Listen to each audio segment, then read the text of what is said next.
looks like Rihanna isn't holding Drake's little devil diss against him. The singer was spotted at one of his concerts in New York on Tuesday, just 2 weeks after he allegedly compared her to the devil. At the time, the rapper caught some heat for what seemed like a subliminal message towards his ex, when a photo of Riri and the numbers 666 flashed on the screen during one of his concerts. Why you keep asking me around? So, was that his way of calling Rihanna evil? Drake later insisted that the 6 was in reference to the area code of his hometown of Toronto, 416, and the name of his new album, Views from the 6. Whatever it wasn't enough to keep Rihanna from enjoying the show on Tuesday. Drake's on-again, off-again love was even dancing and singing along as hard as the rest of the crowd during his performance of Trophies.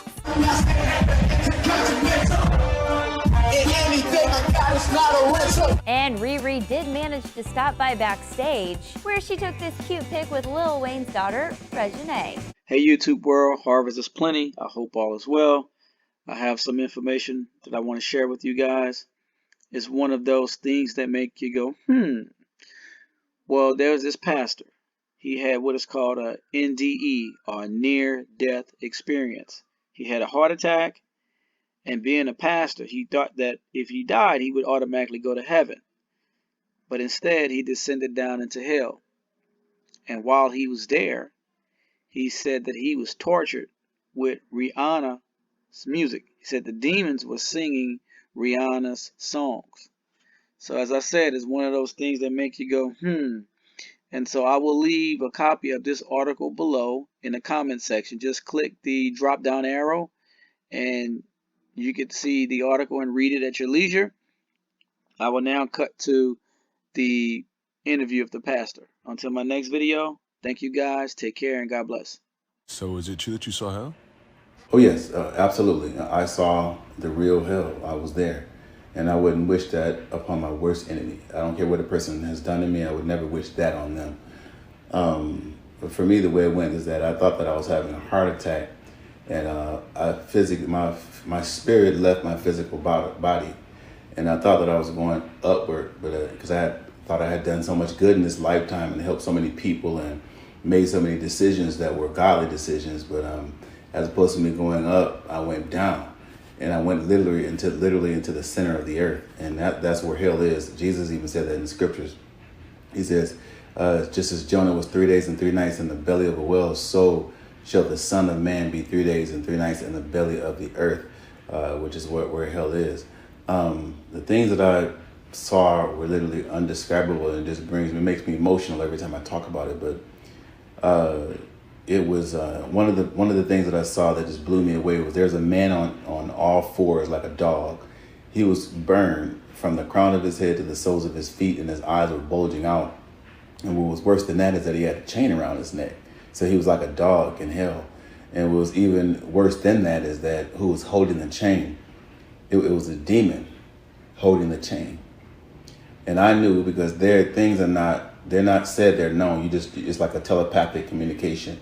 I knew that this demon was sent in this man's life to ride him from his childhood until the time that he died, because the demon knew that if I could stay in his life long enough on the earth, if I can keep getting him to not serve God and to make bad decisions on the earth, then I'll have power over him in hell and he'll be a slave to me.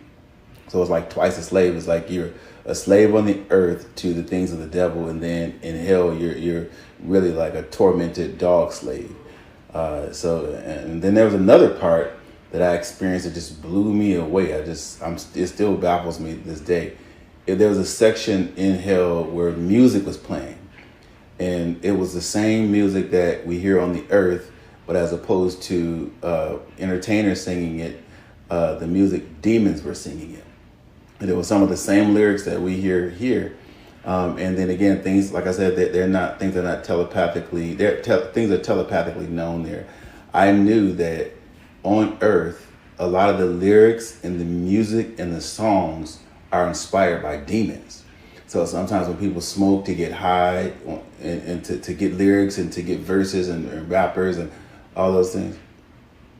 So in a lot of music, people actually smoke to get high, to get verses and to get bars and to be hot and to be fresh and to get that swag. But when they open themselves up to a false high. It's like illegal access into the spirit realm.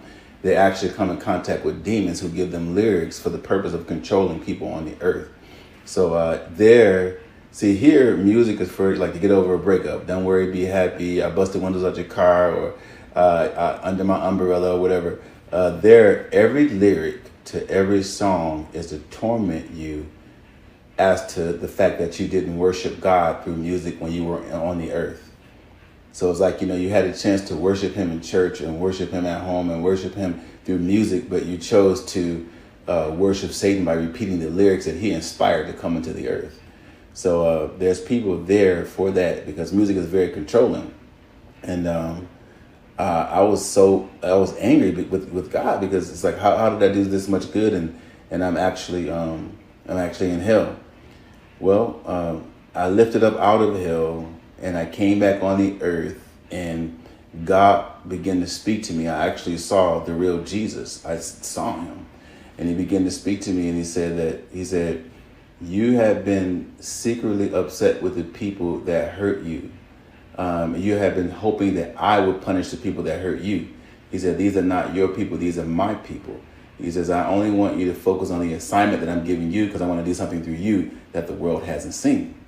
And so the root of it is that although I did good, I gave a lot to people. I did a whole lot of good things. The thing that I had in my heart was unforgiveness towards people who had did me wrong. Because a person that can't forgive is a person that's forgotten how much they have been forgiven of. So that's my experience with hell. Hell is a real place, and I don't believe that God doesn't send people to hell. People send themselves to hell. And whatever's still left inside of you that God has been trying to get out of you, that you die with, that's going to determine where you go. God's going to want to know, did you learn to love well? Did you learn to forgive well? Did you serve me well? Did you do something greater than your life? Did you do anything that has eternal significance, or is everything selfish? So I thank God for the light. It was Jesus, because of that light, I won't see any more days in hell.